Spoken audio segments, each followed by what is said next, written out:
Over the last 250 years, we have, in effect, conducted the largest science experiment in history. Since the advent of the Industrial Revolution, we have burned over 1.4 trillion tons of carbon into the atmosphere. It has changed life on Earth as we know it, especially in the Arctic. The melting of the world's snow and ice has now triggered multiple climate tipping points, threatening the very existence of life on Earth. Yet this disturbing future need not be set in stone. We have long had alternatives to fossil fuels, but more recently, we have actually discovered how to pull carbon out of the atmosphere, giving us a chance at reversing climate disruption. If we are able to reverse climate change in time, it would be an unprecedented achievement in human history. But the clock is ticking. Scientists say we must implement these solutions immediately. At this critical turning point, we must give a voice to the impartial experts who have presented us with the facts they have spent a lifetime to uncover. It is their time to be heard. They are the scientists, researchers, and innovators who have found the solutions to preserve the very life of our shared world.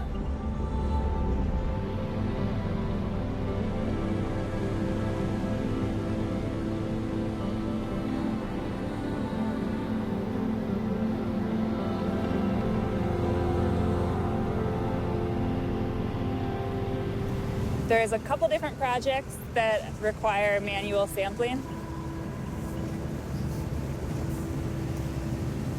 So one of them is the long-term CO2 record. And the way it's set up, you still need a person to come physically take the sample every Tuesday. I'm the person that gets to go in the snowcat to take the measurements. We want to keep that long-term record going the way it's always been taken. Monitoring and tracking what we're doing to our atmosphere is a serious and difficult endeavor. For the last 50 years, dedicated researchers from around the world travel weekly to the same locations, taking samples of greenhouse gases that cause climate disruption. So we're at about 11,500 feet on Niwot Ridge, in the Front Range of the Rocky Mountains in Colorado.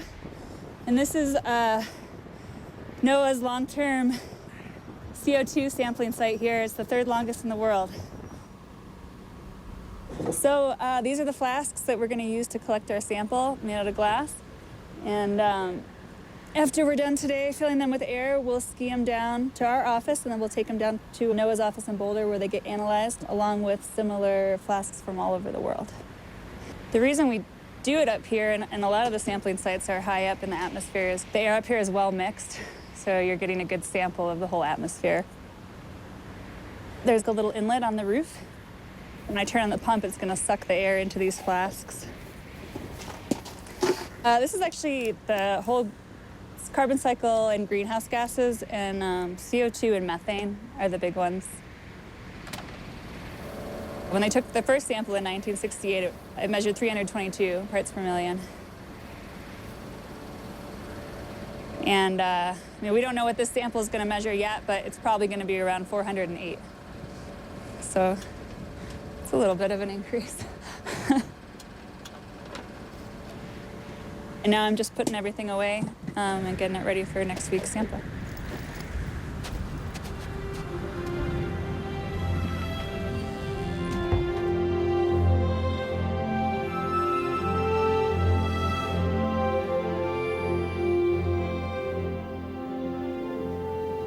One of NOAA's missions since its inception was to measure carbon dioxide in the atmosphere and other gases that affect the carbon cycle. 2 samples are collected every week from around the globe. So we're looking to see how these gases change with time. And the way to do that is to continuously collect samples. Currently, we have about 60 locations. Most of the samples are collected in remote areas. away from population centers. And we measure on this set of instruments for 6 gases that affect the carbon cycle. Those gases are carbon dioxide, methane, carbon monoxide, molecular hydrogen, nitrous oxide, and sulfohexafluoride. This system runs 5 days and 5 nights a week, 24 hours a day. So what I'm doing right now is putting the air samples on the manifold and start the measurements. And then I can walk away.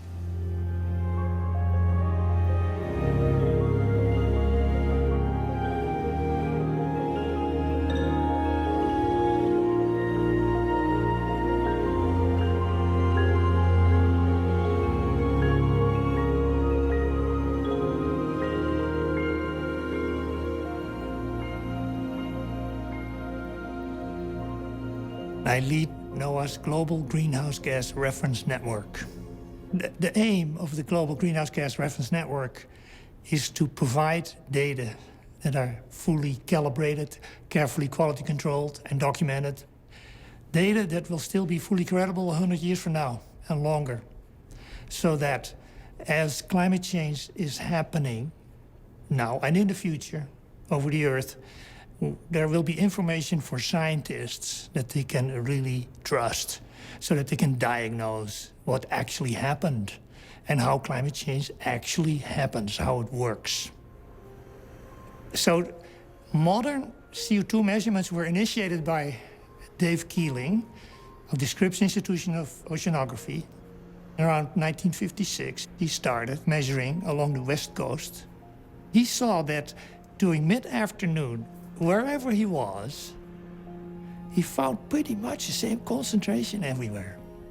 And so it got into his head the idea that maybe there's something that we can call a background concentration. He started continuous measurements then at Mauna Loa, island of Hawaii, and on the coast of Antarctica. The last ice age, at the end of that glaciation, from 20,000 to 11,000 years ago, CO2 increased by about 80 ppm. From 200 to 280, roughly. It was very slow. It took 6,000 years for CO2 to climb 80 ppm. 6,000 years. In pre-industrial times, so before 1850, CO2 was close to 280 ppm. And now, of course, we see 2 ppm per year. That increase was due 100% to human activities. Oh, the spike that we now see compared to most geologic history, I call it an explosion. It's right instantaneous in geologic timescale. Carbon has increased dramatically since the Industrial Revolution. But what does that actually mean for all of us? What we have learned is that excess carbon creates climate disruption. It changes the weather patterns and life support systems upon which society depends to survive. We have always known that there's a toxicity associated with fossil fuels, but we'd always thought that it was basically a toxicity that would affect humans, or other, individual life forms.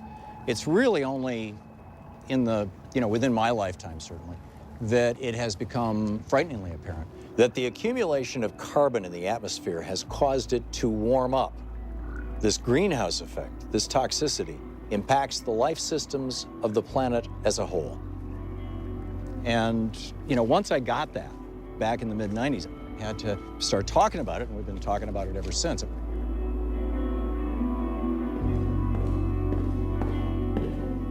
When we talk about dangerous planetary warming, we're referring to something akin to a 2 degrees Celsius, it's about 3.5 degree Fahrenheit warming of the planet relative to pre-industrial times. That is where we start to see some of the worst and potentially irreversible impacts of climate change. Substantial melting of the ice sheets and associated substantial rise in sea level, permanent droughts in mid-latitudes, and the list goes on. Well, catastrophic, would be we melt the major ice sheets, the Greenland ice sheet and the West Antarctic ice sheet. As all the major coastal cities of the world are flooded, you've got less land, you've got environmental refugees, some people leaving those regions, people leaving the tropics because it's getting too hot for human habitation. It's getting too hot for agriculture. Crops in the tropics will decrease dramatically in their productivity. In short, you're looking at a world with less land, less food, less water, and more people. And that's a recipe for a national security disaster.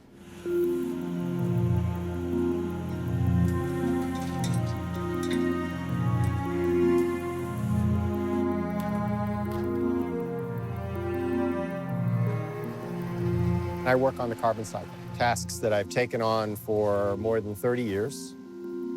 And truth be told, I figured we would have done something about this 20 years ago and I could be off doing something else, but I'm still doing what I'm doing. If you think about the relationship between carbon dioxide and sea level, there's a couple of interesting points in that relationship.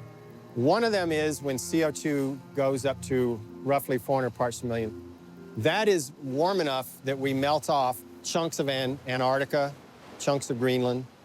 And those chunks are the chunks that are what we call marine base. So the base of the ice sheet in West Antarctica is below sea level. It's pinned to the sediments. And once it starts to melt, it's one of these freight trains. We don't know how this thing is going to stop. And we're dangerously at that point right now. The other threshold is somewhere around 600 to 700 parts per million CO2. That's warm enough that there is no more ice, land ice on the planet. And you have about 80 meters higher sea level. We are on our way to 600, 700 parts per million. But I think that's one of those interesting threshold moments in our relationship with the planet, where are we going to push the climate system so far out of balance that we threaten the melting of all land ice?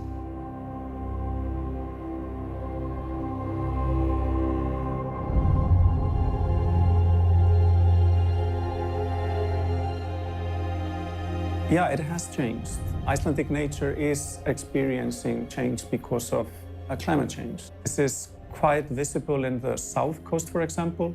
Our largest glacier, Glacier Vatnajökull, or water glacier, if you translate it directly, has also retreated quite a lot.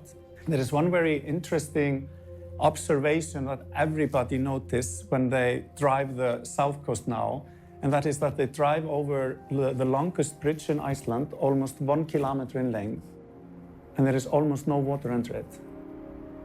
So you think, okay, why building such a big bridge for almost no water? Well, this is just climate change. The river changed its course is because of the retreat of the glacier. So now we have this sort of monument, a symbolic thing of the past.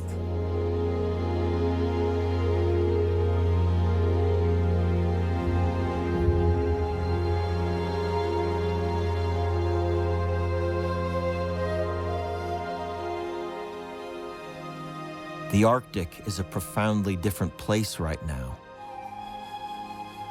In the Arctic, the impacts of climate change are the most extreme. What scientists are finding is that what happens in the Arctic has major impacts for the rest of the planet. I'm working with measuring greenhouse gases at the Arctic location and understanding how the greenhouse gases are changing over time. I am concerned about the increase of temperature in the Arctic and the impact this might have on all the Arctic systems. But what I think is extremely important to be aware of is that with the sea ice reduction we have now and all the other changes, you might change the whole weather system, and this has global impact. We know that the changes that we see in Arctic does not only stay in the Arctic. I've been working on sea ice for the last 50 years, pretty much, and the whole Arctic has changed so much in that time.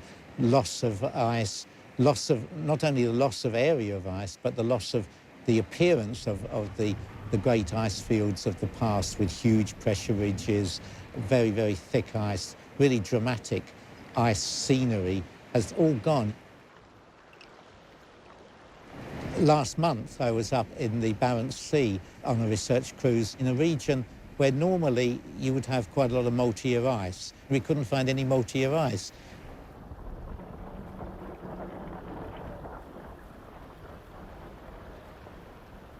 So the ice was all very thin, 30 centimetres thick.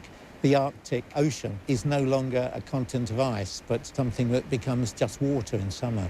So it's a huge loss as far as beauty is concerned, but also as far as the physics of how the planet operates.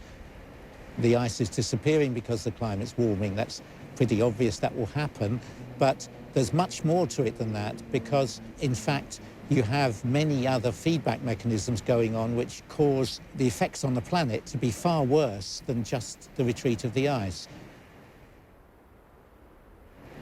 So the Arctic's warming up 3 times faster than the rest of the world, and the temperature difference between the Arctic and lower latitudes is getting less. And that means that the jet stream is getting to be weaker. And as it gets weaker, it goes from being almost a straight line to becoming big lobes reaching up north and south. And when you have a lobe like that, it means that polar air can come down to lower latitudes than it normally reaches in one sector, and then in the sector to the east or west of it, you've got warm air going up north further than it should do. So you're getting bizarre weather extremes, which of course everybody's been commenting on. And the trouble is, where these air masses are causing such extreme changes happens to be the latitudes at which you have the maximum food production. Suddenly our ability to feed everyone is being affected by these polar changes. You can't take that amount of ice away without affecting so many other things.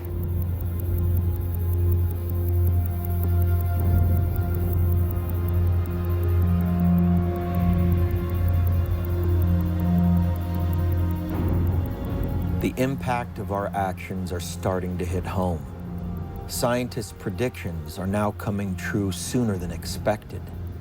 We are tragically suffering through severe storms, droughts, floods, and fires that are progressively becoming more intense and more unpredictable.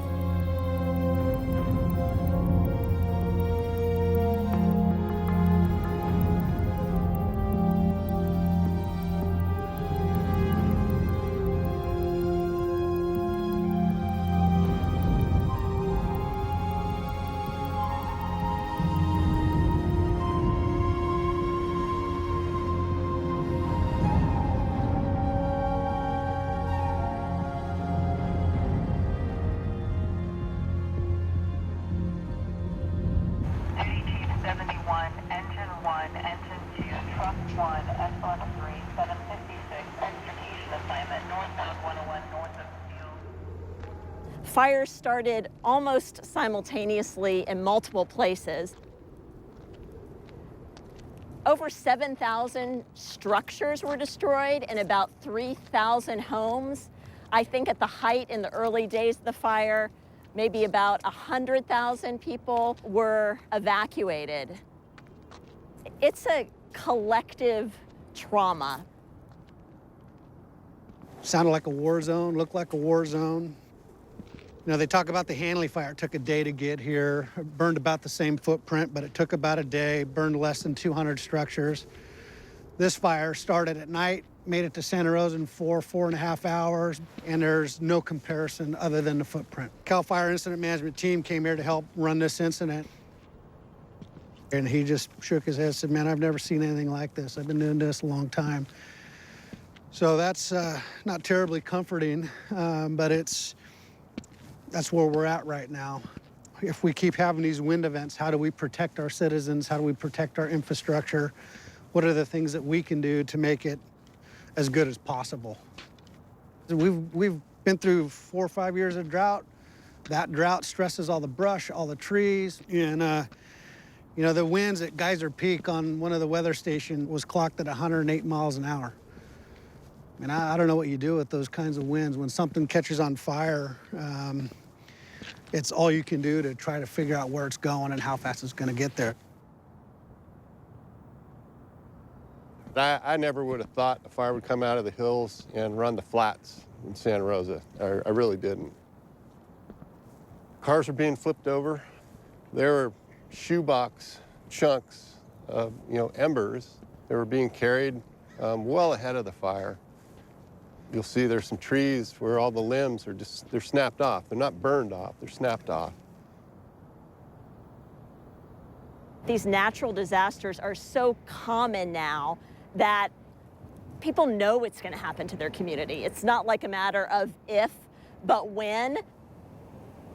It is a wake-up call to everyone that climate change is here and that you need to plan for it.